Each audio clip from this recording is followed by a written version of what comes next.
Note de blog de Jean-Luc Mélenchon du 30 juillet 2025. Les grands retournements. L'été va à son pas, mais ça pique chaque jour comme dans une veillée d'armes. Et sur chaque front d'action engagé depuis plusieurs mois, s'observent des retournements d'opinion majeurs. Et cela conforte la valeur de l'implication et de la ténacité militante dans l'arène politique. L'abordage du Handala et le kidnapping de ses équipiers a produit son choc. Les aboyeurs, qui répétaient les éléments de langage du CRIF à l'occasion du Madeleine et de Rima Hassan, ont disparu. Fini leur grasses accroches de « la croisière s'amuse ». En revanche, eux ne s'amusent plus, c'est clair. Le retournement complet de l'opinion est palpable dans tous les milieux. Dans une saison peu propice, l'intérêt apporté à l'action du Handala a été une contribution forte à la mobilisation. Et finalement, elle ne se sera jamais interrompue dans notre pays. Elles sont formidables, ces centaines de personnes qui se sont rassemblées et qui ont maintenu la pression partout, aggravant chaque fois l'isolement des amis de Netanyahou. La vérité est que personne n'a pu vraiment passer des vacances l'esprit libre, tant l'horreur du crime de Gaza est devenue un sujet commun de pensée et d'échange. En Israël aussi, dit-on, s'affirme une résistance morale et politique concrète à mesure que se comptent les morts dans les rangs de son armée. Et sans doute également à mesure que se constatent les ravages psychologiques et moraux des ordres reçus et mis en œuvre ou refusés par les jeunes conscrits israéliens. Une génération d'assassins a été éduquée à la barbarie, mais nombreux sont celles et ceux qui refusent d'en être. Rien n'est plus rassurant sur la condition humaine que de faire ce constat. Chacun reste libre de ses choix moraux personnels en toutes circonstances. L'humanisme philosophique y a sa racine. La dure morale de la responsabilité que nous enseignons y puise sa raison d'être. Tant qu'il y aura des soldats et des soldates déserteurs, déserteuses, des réfusniks qui se suicident, nous saurons qu'une équation mortelle est en échec. Ni les Israéliens, ni les Juifs ne sont ce qu'en dit Netanyahou, ni ce qu'ils voudraient qu'ils soient. Les criminels sont seuls responsables de leurs crimes. À l'évidence, le moment venu, il faudra réparer les dégâts.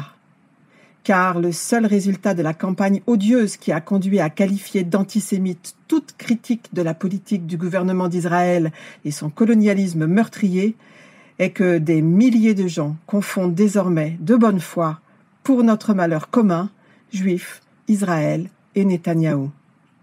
C'est à cette pente aussi qu'il faut s'opposer chaque fois que nécessaire. Le but est le discernement individuel des responsabilités, car la cause politique de ces horreurs n'effacera jamais la responsabilité que chacun doit prendre, même dans le devoir d'obéissance des militaires. Dans le combat que nous menons, refuser le système de la responsabilité collective, c'est se donner le moyen de construire l'isolement politique de l'ennemi et sa défaite. L'ennemi, c'est le camp des racistes israéliens, de leurs suprémacistes et de ceux qui partagent leur idéologie et leurs plans. C'est le fameux socle de complices que félicitait la députée macroniste Yadan. Et pour ce qui nous concerne, l'objectif politique est l'unité éclairée et consciente politiquement de notre peuple contre tous les suprémacistes et les racistes qui veulent le voir se déchirer. Les députées insoumises Gabrielle Catala et Emma Fourreau sont de retour à Paris depuis mardi soir. Tant que tous les équipiers de la flottille n'auront pas été libérés, on doit se tenir prêt à l'action dans toutes ses formes. Et l'action continue parce que l'abomination sadique du génocide de Gaza continue. Des propositions de largage humanitaire ont été faites de nombreux côtés. Netanyahou a dû prétendre vouloir en faire aussi. On en comprend la manœuvre. Dès lors, Médecins sans frontières, par exemple, a raison de dire qu'en réalité, les vivres sont déjà sur place, dans les camions. Le seul obstacle est politique. C'est celui du refus de Netanyahou de les laisser passer. Le déblocage est dans le champ d'action des gouvernements de l'Union européenne. Mais le sommet avec Trump a montré la conversion de fait de cette union en colonie des USA. Et il est tout à fait improbable que ces messieurs-dames fassent quoi que ce soit d'autre à ce sujet que la volonté de leur maître. Et à l'inverse, les largages en forme de pont aérien proposés par plusieurs pays seraient utiles. On ne peut le négliger, car la famine est une stratégie génocidaire assumée méthodiquement. Mais la réaction du gouvernement Netanyahou face à cette situation serait aussi un déclencheur politique de première importance. En tout cas, dans le monde entier et dans tous les milieux s'exprime une indignation toujours plus large et un dégoût accablant pour le gouvernement Netanyahou, mais aussi pour son halo, c'est-à-dire ses agents médiatiques. À présent, la défaite morale et pratique de ses soutiens est consommée. En témoigne cet aveu de la députée macroniste Yadan, quand elle l'a reconnu devant une caméra en citant un ami député français qui lui refusait désormais son soutien public. Maladroitement, elle s'est pourtant félicitée de l'action du socle, selon son expression, des journalistes et des intellectuels qui l'ont soutenue pour maintenir la pression contre l'opinion anti-génocide désormais dominante et contre nos pires ennemis, LFI. Elle a même rappelé son heure de gloire quand elle a obtenu en direct de la direction du service public des excuses et un rectificatif contre la formulation d'une information diffusée alors. C'est sans doute une invention de sa part. Mais désormais, une bonne partie du socle est en vacances. C'est bien commode pour lui servir de prétexte au silence.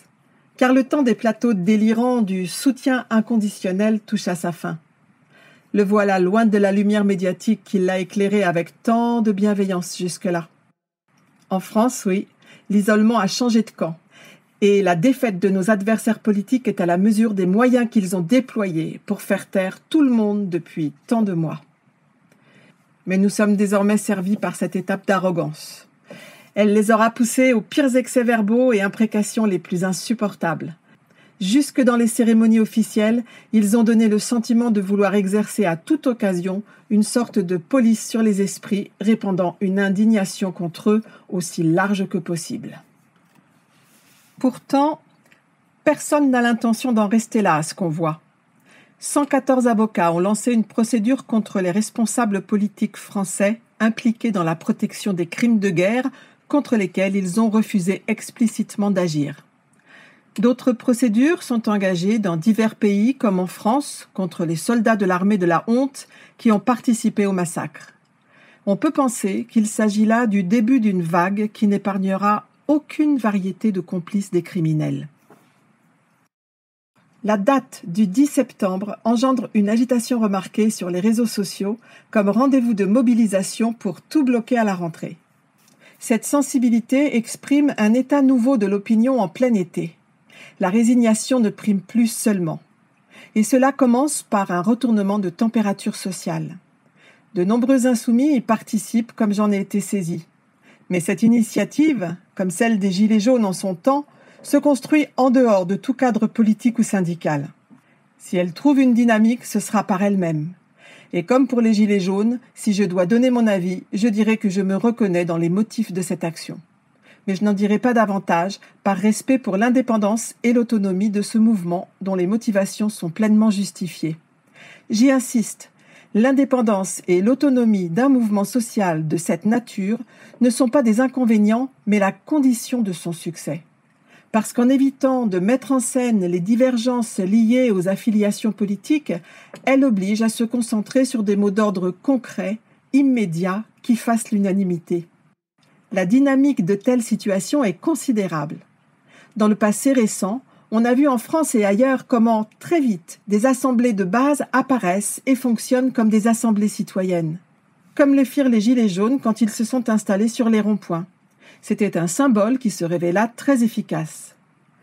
Dans le livre « Faites mieux », je décris dans le détail les formes et les étapes que ce type de mouvement a franchies partout dans le monde à partir de ces méthodes.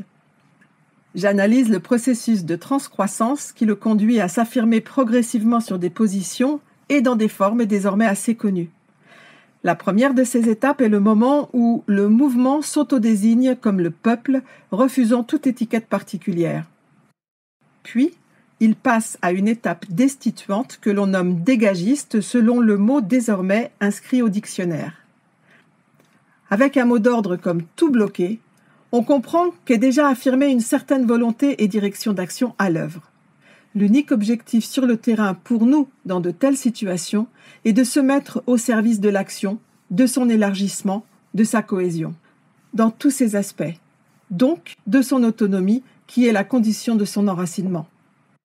La phase destituante d'un tel mouvement peut parfaitement fonctionner et aboutir si le gouvernement est pris en tenaille entre ce mouvement et la motion de censure que nous avons proposé de déposer à l'Assemblée.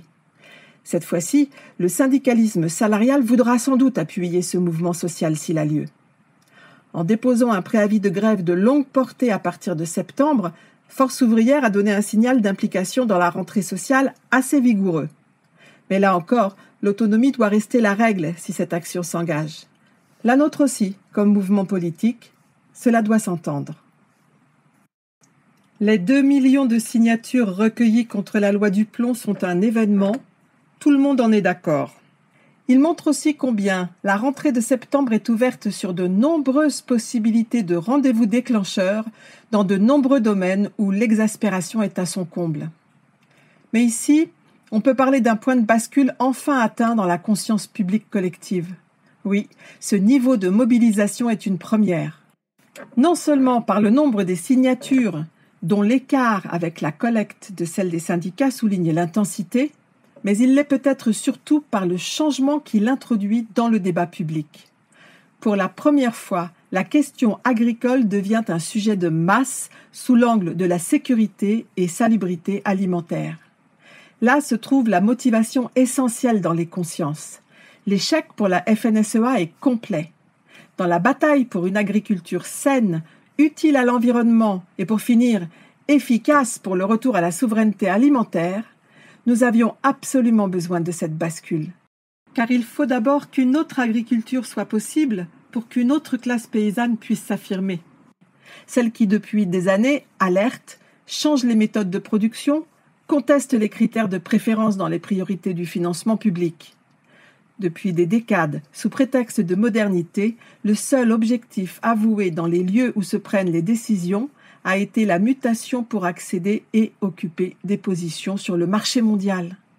Et cela ne pouvait se faire autrement qu'au prix d'une concentration et d'un mode de production lourdement financiarisé.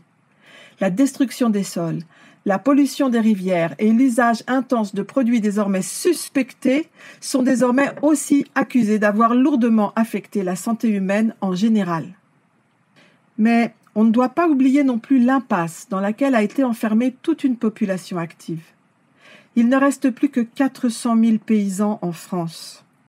Les maladies professionnelles, le surendettement, la misère du grand nombre ont creusé de terribles saignées dans cette catégorie sociale. La plus grande difficulté pour changer le modèle agricole sera pour nous de trouver les professionnels en nombre suffisant pour le faire. Le marché mondial ne peut être le seul horizon. Pas à ce prix. Cet incendie ne s'éteindra pas avec quelques ruses communicationnelles macronistes, ni par des compromis pourris d'arrière-salle. Des millions de gens s'inquiètent à juste titre pour la santé des uns et des autres. Les alertes scientifiques sont à présent aussi nombreuses, documentées et déterminées que l'étaient à l'origine celles qui ont conduit à la formation du GIEC. C'est d'ailleurs d'un tel organisme d'information fédérateur dont nous aurions besoin pour être correctement pilotés dans nos informations. Ici, nous devrons tous faire preuve du plus grand sérieux. Il faut que nous sachions réellement à quoi nous en tenir si l'on veut commencer à prévenir et à réparer sérieusement. C'est pourquoi nous avons besoin de nous rapprocher étroitement des milieux compétents pour faire cette évaluation. Les responsables insoumis ont commencé ce travail. Les amphis vont sans doute permettre de faire progresser la formation générale des participants. C'est la cause de notre temps. Le duo Trump-Von der Leyen marque le début du retournement du rapport à l'Union européenne dans les milieux qui en étaient pourtant de ferme soutien.